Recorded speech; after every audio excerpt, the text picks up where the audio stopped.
The broadcast is now starting. All attendees are in listen-only mode. Hello, everyone. Welcome to our Tuesday update webinar. This is Rebecca with WFIA. So like I do most weeks, I'm going to leave everyone muted while we give our updates, but I will unmute when we get to the point where for questions and discussion, so please make sure that you're muted on your end. If you have something you'd like to ask or bring up, you can either hit the little hand raise button or enter your question into the questions panel. And with that, I'm going to hand it over to Jan. You're muted, Jan. Good afternoon, everybody. This is Jan G., your President and CEO, for now at least. Welcome to the call today. It will be a light reporting day. We just have 5 quick updates for you and time for Q&A and to get your feedback on what else you need from your association. So today I'm going to kick it off with Tammy to do another update on face shields. Tammy. Yeah, good afternoon. Well, this isn't new information, but the change is the fact that it is now clearly posted everywhere on the face shield issue. So the guidance has now clearly been posted on the governor's and LNI's site. We have it on our website once again. It does say that if an employee has a medical or disability issue and they're requesting an accommodation, that they must have a statement from their doctor specifying that a face covering or mask should not be worn due to their present health condition.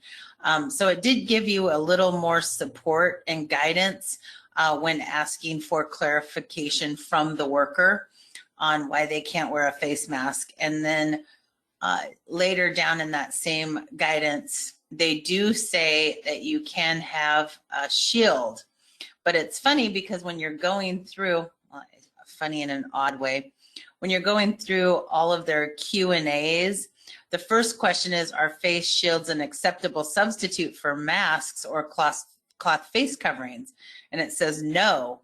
And so, of course, I was like, what the heck? Wait a minute. We negotiated all of this and this is okay. But then when you go down like 2 or 3 more questions, then it specifies, is a face shield with cloth covering on the side and bottom edges acceptable? And it says yes. So I was worried when I first saw this. I thought, oh, great, here we go again. But thankfully, we do have all the clarity. And like I say, we did post that on our website for you. So with that, it's not new to all of you because we've been engaged in all of this the whole time, but you do have something in writing that you can reference when you ask a worker to provide you with a medical statement.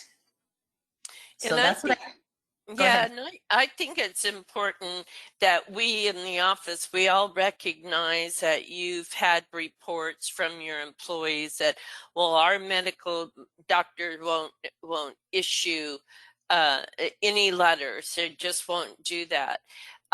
Unfortunately, it's black and white in terms of the governor's office, which means a $9,600 fine for you. So you're going to have to find other accommodations or lay them off. It's that strict right now, right, Tammy? Yes. So, and yes. Tammy, why don't you keep going on the UI?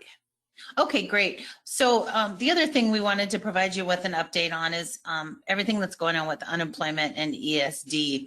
So Kat and I both have been very engaged on this issue, and many of you know that I was just appointed to the Unemployment Insurance Advisory Committee. We have another meeting tomorrow, so I'll be raising some more of these issues, but bottom line is our priority is finding out how we backfill these funds that have been paid out so we don't need to take a loan out, so we don't have to worry about additional losses later down the road and increased costs. So we know rates will have to go up, but we want to avoid as much of that as a long-term thing as we possibly can. So when we talked to Susie Levine, the director, today, we talked to her about a few things. One of them was just, who is looking at, first of all, the new $400 increase benefit. And Washington has not made a decision on that yet.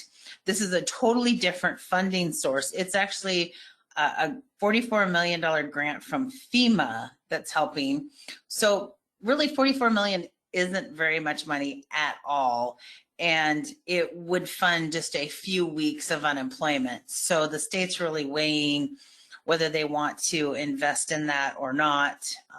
For us, it's just a challenge because it increases the unemployment insurance benefit, and then we have trouble getting workers. So I'm not sure that they're actually going to pursue that. The one thing we do want them to pursue, however, is funding through that CARES Act money that we have sitting there. We'd like to see them use that to backfill this UI fund.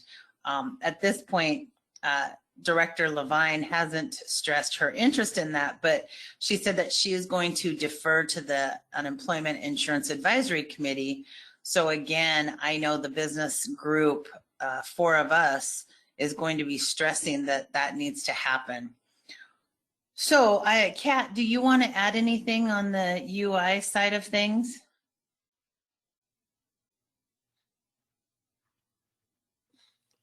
Okay, and she may be on another call as well. I think she might be muted. Kat, are you muted? Yeah. Okay. I can hear you from your office, Kat, but we can't hear you through the microphone. Yeah. Well, if she does unlock, she can update, but that's what I have for you right now on the UI and face shields. So Jan, I'll turn it back over to you. Okay. And while we're waiting for Kat to figure out her speaker there, Rebecca, you might need to go help her.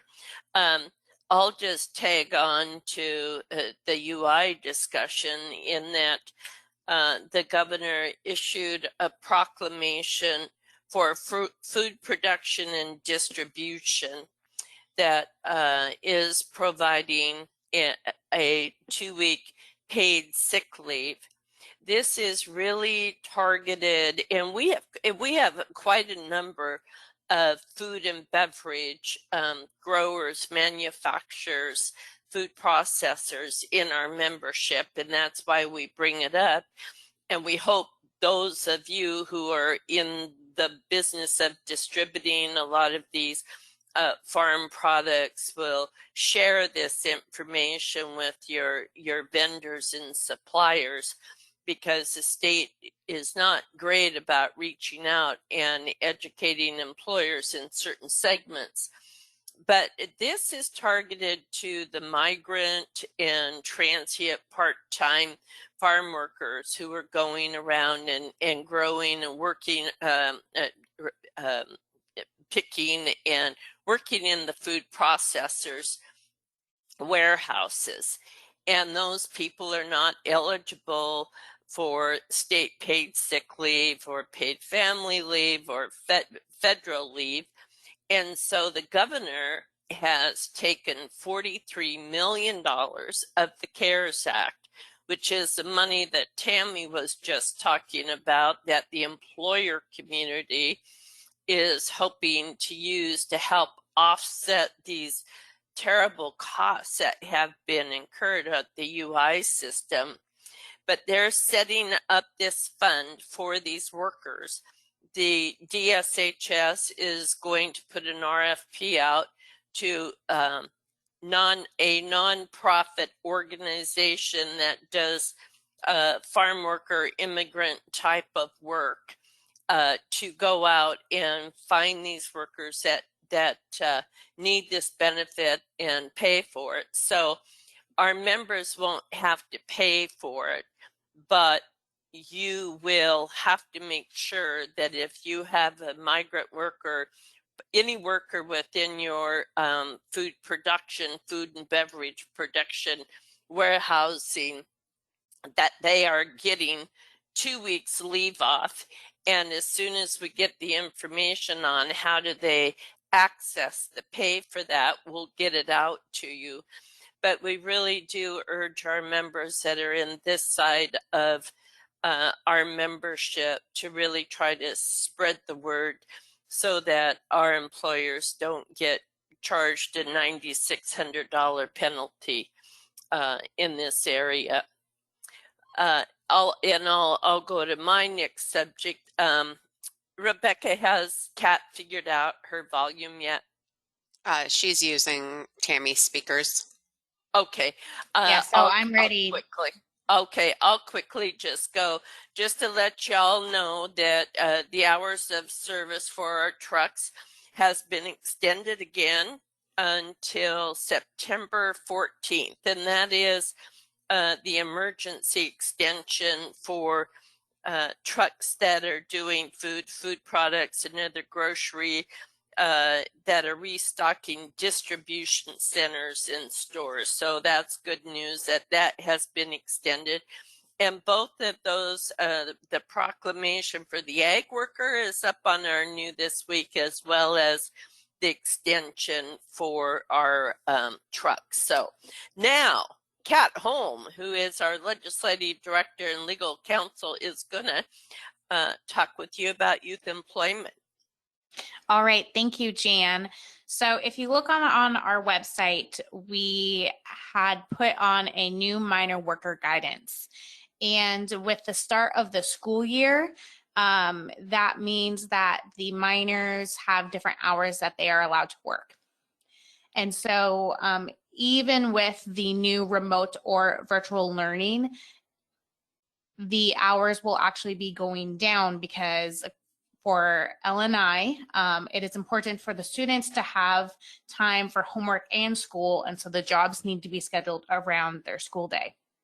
So for teens between 14 and 15 years of age, they can work no more than 16 hours a week, which ends up being no more than 3 hours a day, 6 days a week, between 7 a.m. and 7 p.m.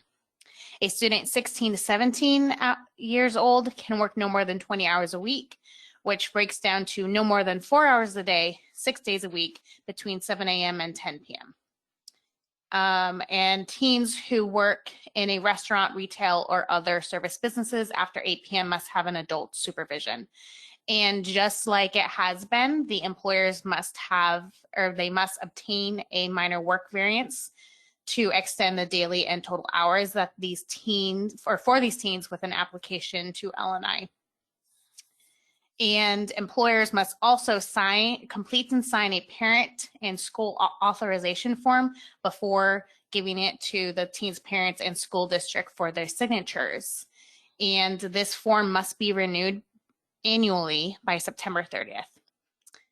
And that is it on the minor work guidance. So as you know, this is the same as it has been during the school year. So we're just going back to how it is, just like if the students were going to an actual school to learn. Thank you, Kat. That gives a lot of clarification, because I know a lot of people were wondering about online learning and how things would be different, but it sounds like LNI is not going to be different at all.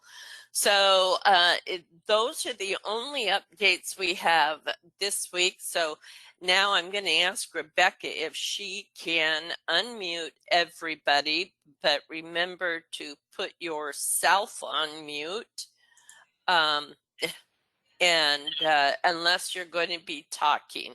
So you can use the question box or jump in and ask us a question.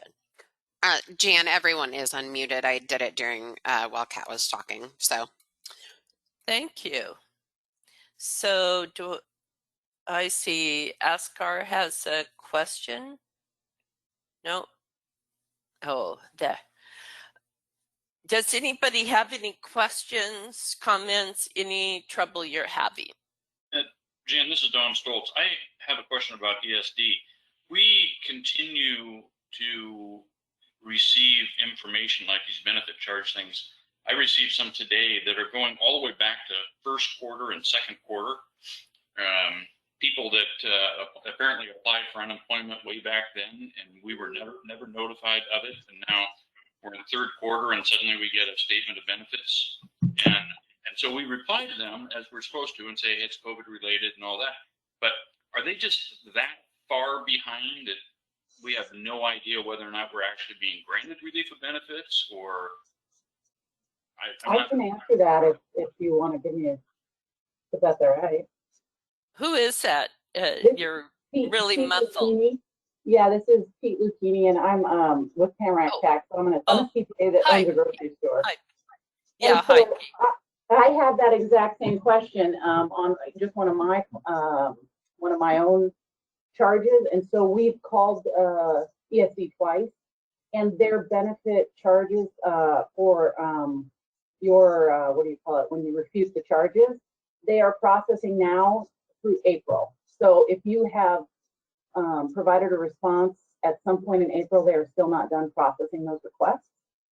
So at some point when they do, then they will go back and reverse those benefit charges. But they just are, and they've got a bigger team on it now. But before they were just processing them as they got them, and they're getting so many that they're just that far behind. Thanks, Pete. And I'll see if Tammy wants to jump in here, and she'll be meeting with the director tomorrow anyway, and maybe we've got some more questions coming. But do you want to respond, Tammy? Yes, thank you. So this is an issue that's come up several times, and I've talked to many of you about. Keep submitting your protest, your comments. I know that ESD is extremely behind. One of the many things that's out of frustration, we still have several thousand people who have not even received benefits in the update we got today. So I'm not surprised that they told you they're way back to April. We hope to get answers on some of this, but it's been disappointing because we're just not seeing as much energy from them and really getting these things resolved. So please keep protesting, keep submitting everything. Don't ignore it, because you do not want to be charged for these claims that are not tied to your account, or if you had a COVID related layoff or anything like that, make sure you identify that, please. Okay, but just to clarify, Tammy, it isn't just a delay in this process, in that I'm seeing things that there were actions that should have been taken that just didn't even happen. Right, that you weren't even notified. Yes. Right. I mean, typically it would be, hey, the employee said this, you said this, and so if you want to appeal, because we're going to give them unemployment, then you've got a right to appeal and all that. We're way beyond those stages, and I never even saw the fact that the person was granted unemployment. Yeah, and I wouldn't mind having a copy of that example if you could, please, because I am going to address those situations. The first quarter, I realized that COVID hit in that second quarter, but that's really not an excuse to not have notification out there.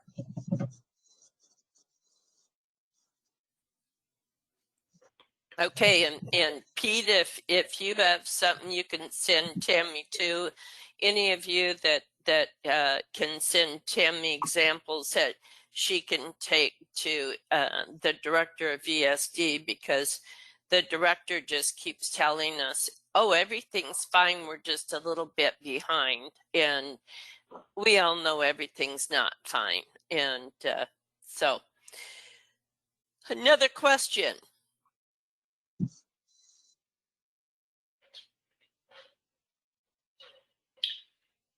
I guess I'll throw out one other thing on a different topic. We're doing a chili roasting outside, which we've done in the past, and the health department came through and said no outside activities of that sort are allowed under this COVID thing, which we've never, on our calls and everything, we've never had any discussion about that. I mean, everybody was distanced, everybody was wearing masks, all that stuff was happening, and they just came in and said, no, you can't do that.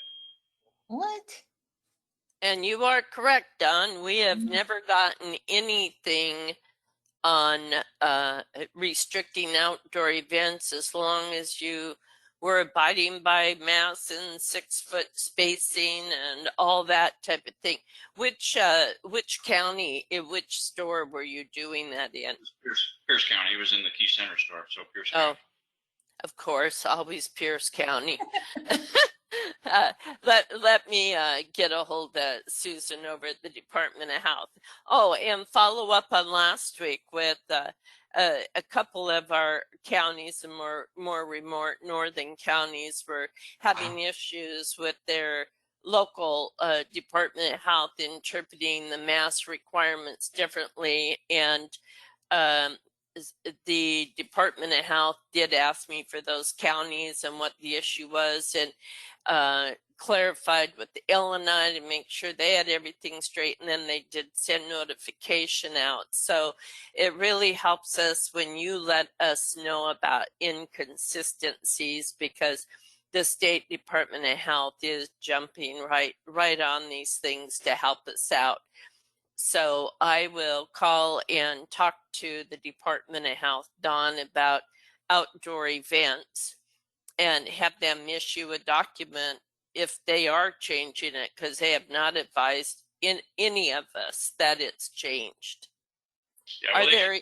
The first change is they came back this time and said, well, number one, you have to have a permit for anything that you do, which we have not had to do that before for the exact same activity. And then they said, well, even regardless of the permit, we're not issuing any of those permits right now because of the COVID. So there's a couple different elements of it. Wow. Interesting. I will say that a lot of the local health departments have required permits for outdoor events because it's another revenue stream for them, and it puts them on notice to do additional inspections. So that wouldn't surprise me, but again, Don, I'll double check that. But the fact that they're not issuing those permits because of COVID, that is, I'll really have to double check that and get back to you. Is there anybody else that has tried to do outdoor events? Because I know a lot of you do seafood events, just different events like that, that have been denied from their local Department of Health.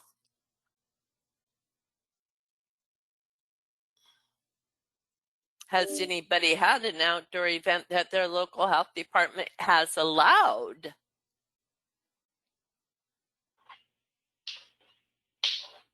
Apparently I was the pioneer.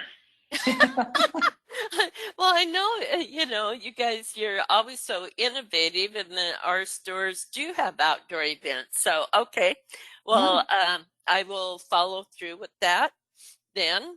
Any other, yeah? This is Jamie from Blanton's. We did a barbecue fest last month, and it was allowed without any problems. And we also are planning to roast chilies this week, so I'm interested in the follow-up with that. And we're in Lewis. Yes. Okay. Yeah, Jamie, we'll let you know. You say you're Lewis County? Is that what you said? Yes. Yeah, Lewis County. This is Brenna with PCC. I just have a kind of an alert to share with you, if now's the time. It is. Okay, great. Thanks, Jan. We're seeing a strange trend in Seattle. There are these groups that are organizing themselves to protest the mask ordinance. Essentially, they meet up and then show up in your store and then take their masks off when they're in the store.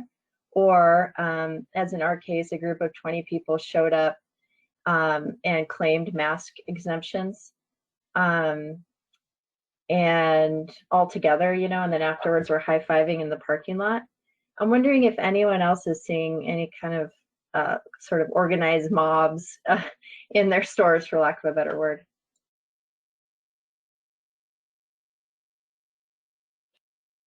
I have not. Okay, well, I guess we're the lucky winners then. And I guess it's happened at Trader Joe's too. So but all up there, just a heads up. your Seattle stores or? Yeah, Seattle.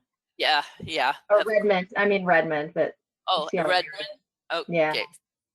Yeah, I've read about that, but I haven't heard of any of our stores here in Washington yet having that occur. Well, now you have.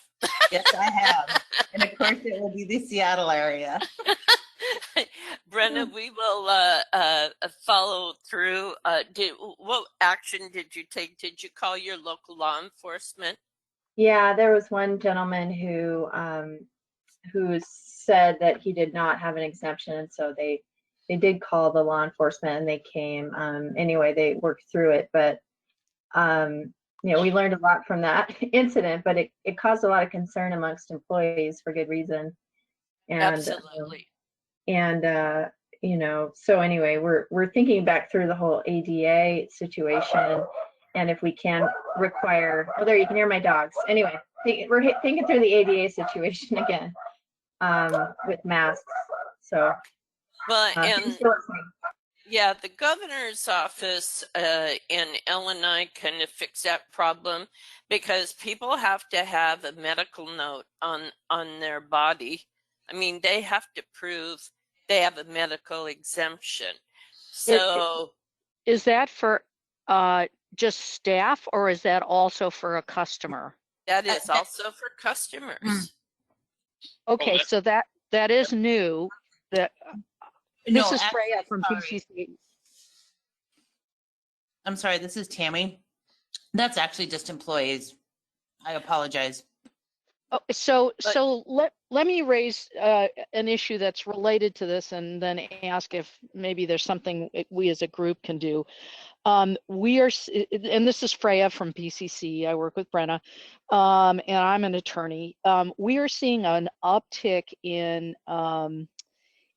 incidents surrounding someone who comes into the store who's not wearing a mask and then is stopped by management to ask if you know, to remind them that they have to wear a mask, and then they say they have a medical exemption.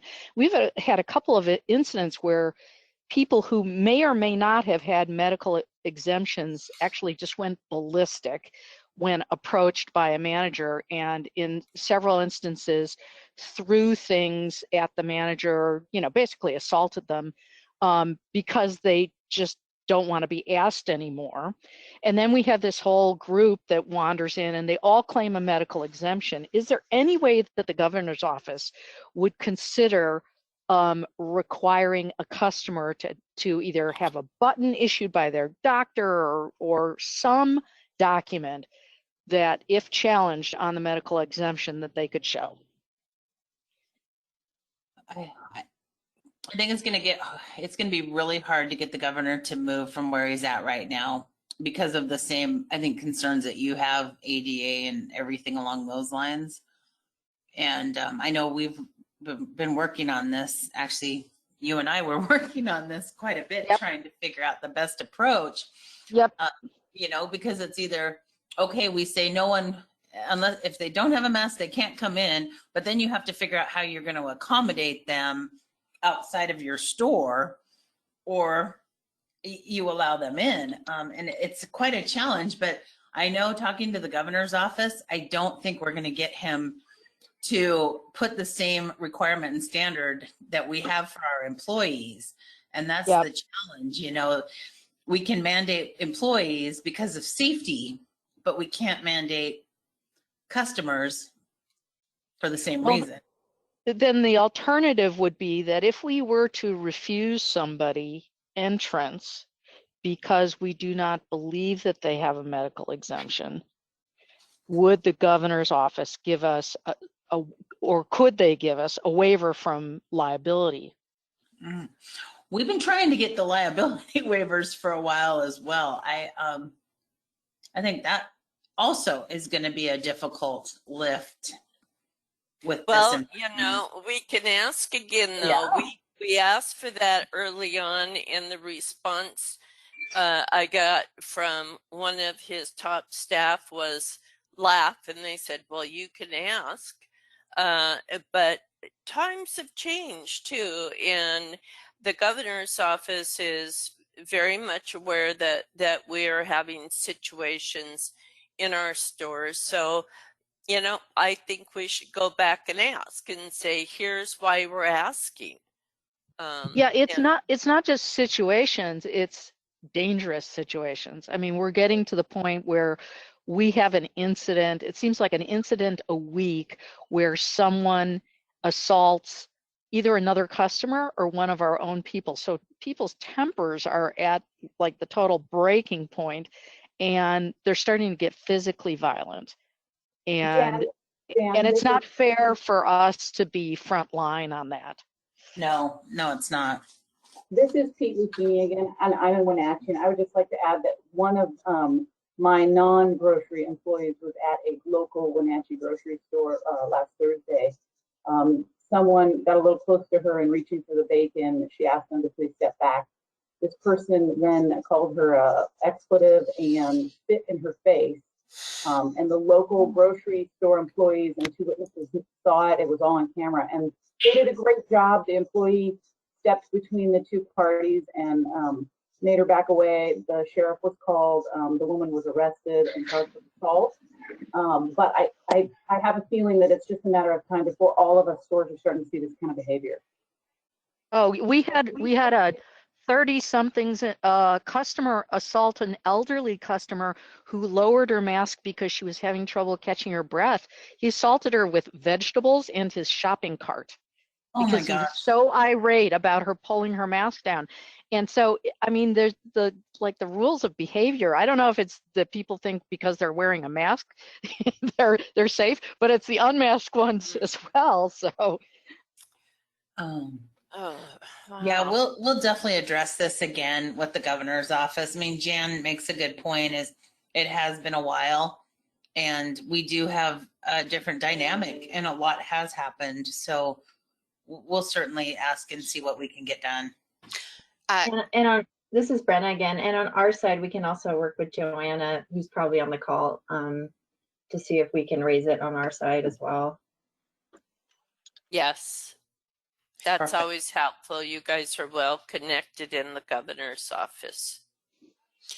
Kevin, you're unmuted now if you want to jump in.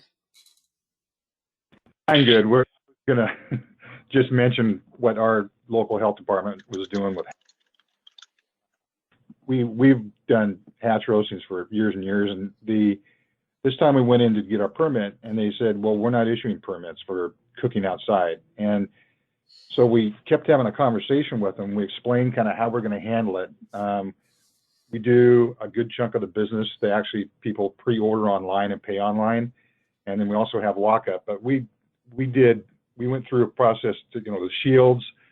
We have little circles that we put 6 feet apart in the parking lot, and just on and on and on.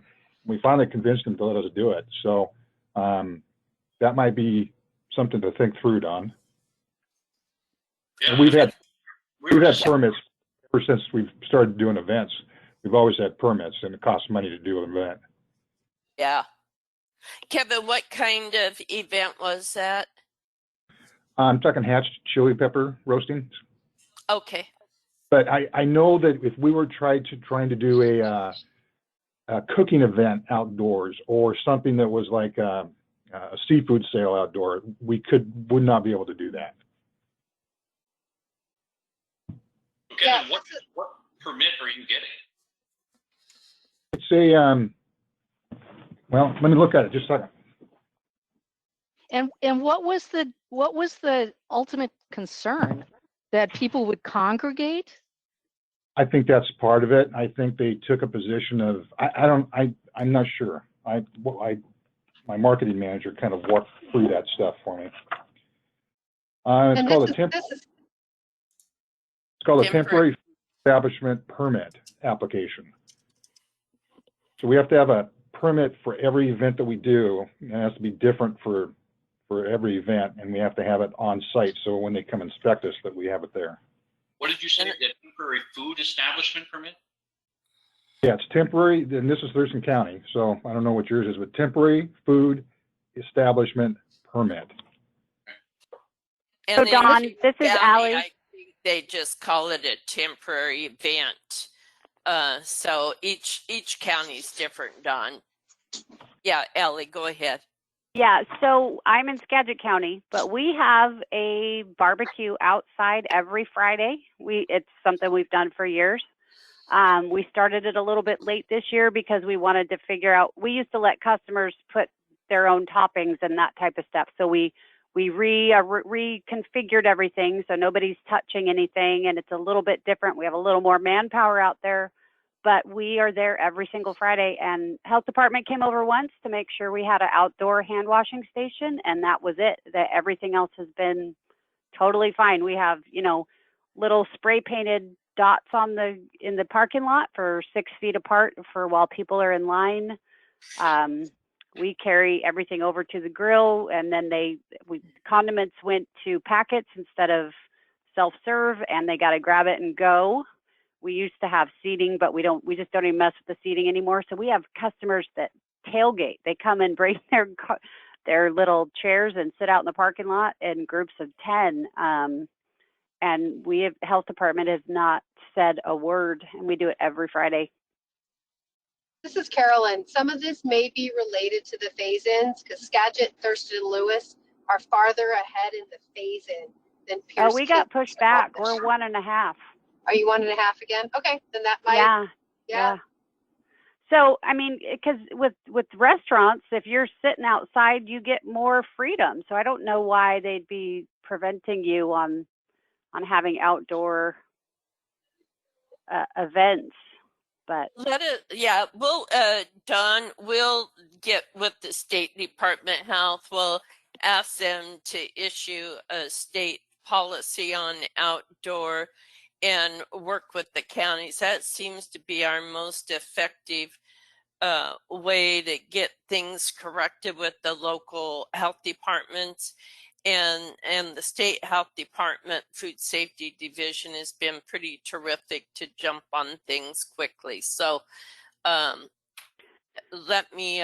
call them after we hang up today and start the ball rolling on something here, but also just clarify with her that they haven't issued anything we don't know about. So, and they're usually pretty good about running drafts in front of us before they do issue. So, can I add one thing to the comment or the discussion a little bit earlier? I was muted, sorry, but when we went to, I do not want the governor to make me ask a customer to prove why they have a medical exemption. I do not want that responsibility on me. So please don't ask for that. But when we went to Point Roberts and we went with the little card that people put on their cart, we dramatically increased any confrontations between customers. And then I just went to my staff and said, you can ask them if they want a card, and if they take it, fine. If your customers and your employees are masked up and they're doing what they need to do to protect themselves, it is not worth it to get into a confrontation with somebody who is anti-mask for any reason.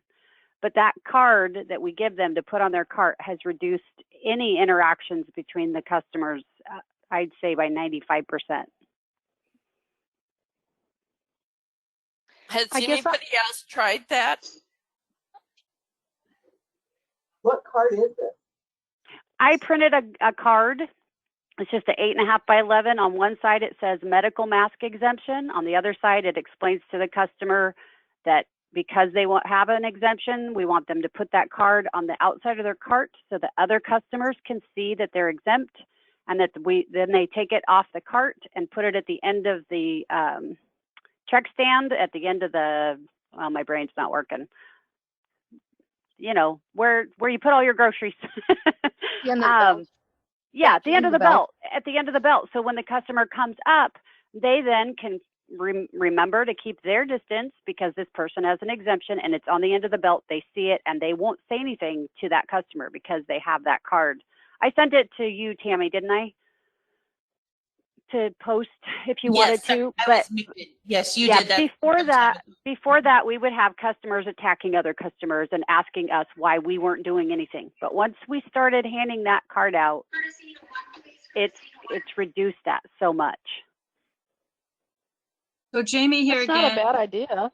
and we have done the same thing. We have, ours are more like 3x5 cards and they're green. And it says medical exemption on one side and please keep 6-foot distancing on the other side. And we have a number of local residents who now know, just come in, there's a basket at the entrance, they pick up their card, they put it in their cart. And then we also have our cashiers offering those or masks, also right, because they're right at the entrance. And it's worked really well. We're running maybe 10 to 12 people in a day who do not have masks, who are not picking up a green card. We have little tally sheets that the cashiers fill out. If they have someone who comes through who does not have a green card, does not have a mask, they just put a little tally. So I can kind of see day to day how it's going, and it's working very well, very well. So you're not approaching someone who doesn't pick up the card and is not wearing a mask. You're just letting them go. We will ask when they come in for, we will say, oh, do you have your own mask? Is what we commonly say. Do you have your own mask? And we've got the basket right there. And if they don't accept a mask, we will ask if they have a medical condition. If by that time they've brushed by us, we don't say anything. We don't follow them. We don't confront. We just mark it. We just tally it when they come back through the check stand.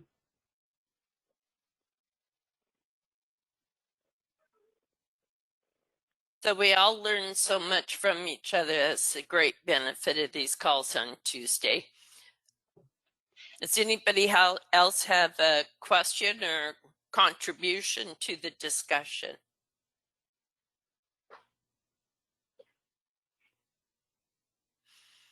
Okay, so our assignment here is one to get together with the governor's office to approach him again on the issue of liability, since there is no customer mandate, to also inform them that we have this God, I can't even say the word, escalation going on with some of the issues.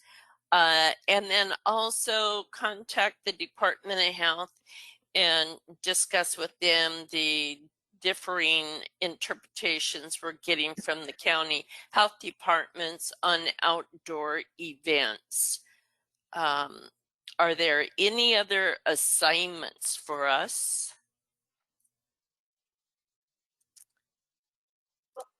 No? Well, if you think of anything after the call, please feel free to shoot us an email or a phone call. We'll go to work on this and see what we can do. Appreciate everybody's participation today. Staff, anybody on staff need to say any closing comments? No, just thank you all for all the input, and we'll definitely get to work. Okay, thank you. Have a great week. Thank you.